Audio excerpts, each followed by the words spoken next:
Hi, I'm Cheryl Haun. I'm married to Casey and we have 4 children. And my story is God's faithfulness is never ending. About 3 years into our marriage, we decided we'd really like to start a family, and we started trying to have kids, and they were not forthcoming. We didn't feel like we were supposed to pursue any medical treatments because we felt like God had said we would have kids. About 4 years into the journey of waiting, we had our first baby through the miracle of adoption. He is a precious gift from Jesus that we waited a long time for.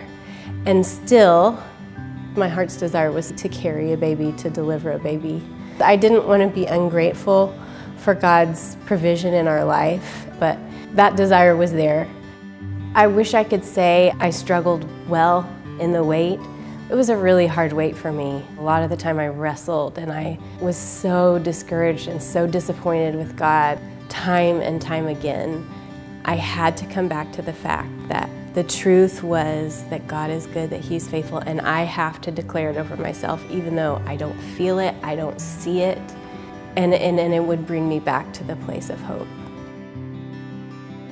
I induced lactation and nursed our adopted son, and in the middle of that, we started to see a fertility specialist, and they couldn't find anything wrong. They were going to do an exploratory surgery, but I needed to have weaned my firstborn. So when I finally did wean him, we didn't even make it to the surgery because I got pregnant for the first time.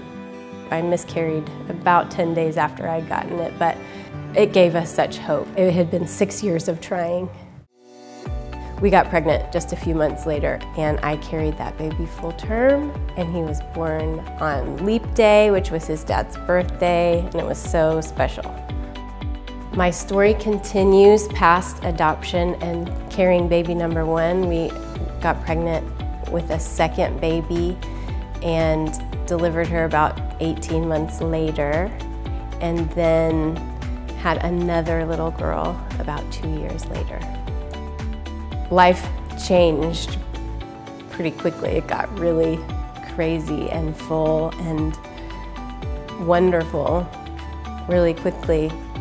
Every time I reflect on God's faithfulness, the desires that He put in my heart, He fulfilled. And it's okay if the journey looks messy. I didn't get pregnant or get a baby when that changed. I was still in the middle of my mess, and He's faithful. He goes above and beyond what we could ask or imagine. Not just one baby, but 4 children. Don't stop dreaming. Don't stop asking God for impossible things.